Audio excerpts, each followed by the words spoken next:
നമസ്കാരം, കലാകൗമുദി ഓൺലൈനിലേക്ക് സ്വാഗതം. ടാറ്റ എന്നാൽ ഇന്ത്യയാണ്, ഇന്ത്യ എന്നാൽ ടാറ്റയാണ്. ടാറ്റയെ ഓർമ്മിക്കാതെ ഒരു ഇന്ത്യക്കാരനും അവൻ്റെ ഒരു ദിവസം പോലും ചെലവഴിക്കുക സാധ്യമല്ല. ഉപ്പു തൊട്ട് കർപ്പൂരം വരെ, മൺവെട്ടി മുതൽ സോഫ്റ്റ്വെയർ വരെ, ജീപ്പ് മുതൽ വിമാനം വരെ, ടാറ്റ എന്ന പേര് കേൾക്കാതെ കാണാതെ ഒരു ദിവസം പോലും ഒരു ഇന്ത്യക്കാരന് അവൻ്റെ ദിനം ചെലവഴിക്കാൻ കഴിയുകയില്ല. രാഷ്ട്ര പുനർനിർമ്മാണ പ്രക്രിയയിൽ ടാറ്റ ഗ്രൂപ്പ് നൽകിയ സംഭാവനകൾ വിലമതിക്കാനാവാത്തതാണ്. ഇരുമ്പുരുക്ക് വ്യവസായത്തിലുൾപ്പെടെ, ഉപ്പ് പോലുള്ള നിത്യോപക സാധനങ്ങളുടെ വ്യവസായത്തിലുൾപ്പെടെ എല്ലാറ്റിലും ടാറ്റ കൈവയ്ക്കുകയും അത് ഇന്ത്യക്ക് വലിയ നേട്ടങ്ങൾ ഉണ്ടാക്കി തരികയും ചെയ്തു. അതുകൊണ്ട് തന്നെ ടാറ്റ ഗ്രൂപ്പിൻ്റെ ചെയർമാനായ JRD ടാറ്റയ്ക്ക് രാഷ്ട്രത്തിൻ്റെ പരമോന്നത സിവിലിയൻ ബഹുമതിയായ ഭാരതരത്നം നൽകി നമ്മൾ ആദരിക്കുകയും ചെയ്തു. അതുപോലെ ഇന്ത്യക്കാർ വിലമതിക്കുന്ന ഒരു വലിയൊരു ബിസിനസ് ഗ്രൂപ്പാണ് ടാറ്റ. ഇന്ത്യ മുഴുവൻ സാന്നിധ്യമുള്ള, ഇന്ത്യക്ക് വെളിയിൽ സാന്നിധ്യമുള്ള, ഇന്ത്യക്കാരുടെ അഭിമാനം എന്ന് പറയാവുന്ന ടാറ്റ ഗ്രൂപ്പിനെതിരെ ടാറ്റ ഗ്രൂപ്പിൻ്റെ ഒരു കമ്പനിയായ ട്രെൻഡ്സിൻ്റെ കീഴിലുള്ള സുഡിയോ എന്ന വസ്ത്ര വ്യാപാര വിതരണ ശൃംഖലയ്ക്കെതിരെ ജമായത്തെ ഇസ്ലാമിയുടെ വിദ്യാർത്ഥി സംഘടനയായ സ്റ്റുഡൻസ് ഇസ്ലാമിക് ഓർഗനൈസേഷൻ ഒരു ബഹിഷ്കരണ ആഹ്വാനം കൊണ്ടുവന്നിരിക്കുകയാണ്. ഈ ബഹിഷ്കരണ ആഹ്വാനം എന്തിനാണെന്നറിയാമോ? ഇസ്രായേലിലെ ചില കമ്പനികളുമായി ടാറ്റ ഗ്രൂപ്പിന് ചില വ്യാപാര വാണിജ്യ ബന്ധങ്ങളുണ്ട്, ടെക്നോളജി ട്രാൻസ്ഫർ ചെയ്യുന്ന കാര്യങ്ങളുണ്ട്.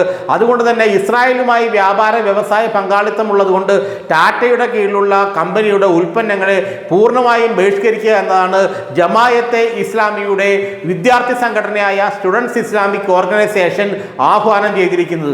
എന്നാൽ എന്താണ് സംഭവിച്ചത്? ആ ആഹ്വാനത്തെ പൂർണ്ണമായും ജനങ്ങൾ തള്ളിക്കളഞ്ഞു. സുഡിയോ എന്ന വസ്ത്രവ്യാപാര ശൃംഖലയുടെ ഔട്ട്ലെറ്റുകളിലേക്ക് കഴിഞ്ഞ 2 ദിവസമായി, ബക്രീദിൻ്റെ ദിനത്തിലൊക്കെ വലിയ തരത്തിലുള്ള ഒഴുക്കാണ് നടക്കുന്നത്.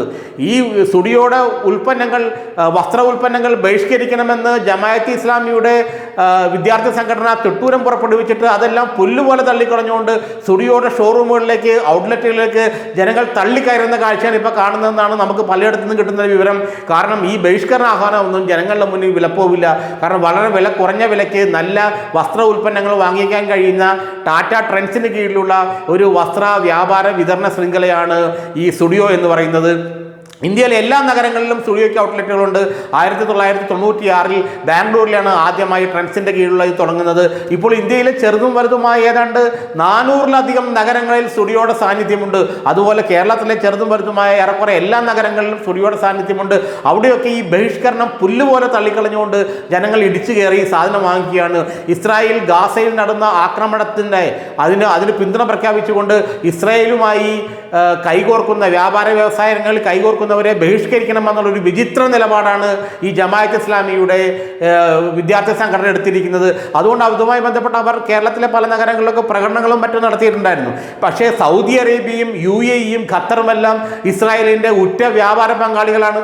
അവരുടെ കമ്പനികളെല്ലാം ഇസ്രായേലുമായി ടെക്നോളജി ട്രാൻസ്ഫർ ഉൾപ്പെടെയുള്ള കാര്യങ്ങൾ നടത്തുന്നുണ്ട്.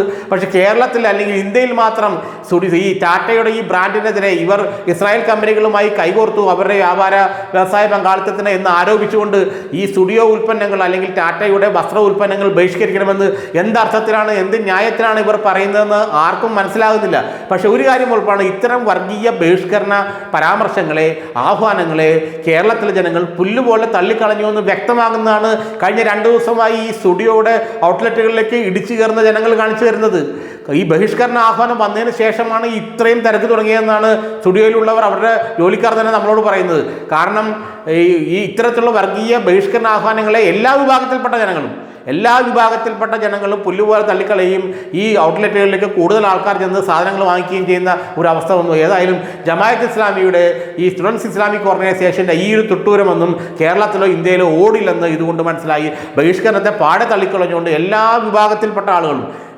വിഭാഗത്തിൽപ്പെട്ട ആളുകളും ഈ സ്റ്റുഡിയോയുടെ ഷോറൂമിലേക്ക് വലിയ തോതിൽ കയറി ചെന്ന് സാധനങ്ങൾ വാങ്ങിക്കുന്നു. വളരെ വിലക്കുറവിന് നല്ല ഡ്രസ് മെറ്റീരിയൽസ് കിട്ടുമെന്ന് അറിയാവുന്നത് കൊണ്ട്. കാരണം ഒരു മിനിറ്റുള്ളിൽ 100 ടീഷർട്ട് വിൽക്കുന്ന ആ രീതിയിലുള്ളൊരു ബിസിനസ്സാണ് സ്റ്റുഡിയോ ഇന്ത്യയിൽ നടത്തുന്നത്.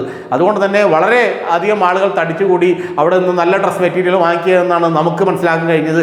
ഏതായാലും ഈ വർഗീയ ബഹിഷ്കരണത്തെ കേരളത്തിലെ ജനങ്ങൾ പൂർണ്ണമായും തള്ളിക്കളഞ്ഞു എന്നാണ് ഇപ്പോൾ മനസ്സിലാവുന്നത്.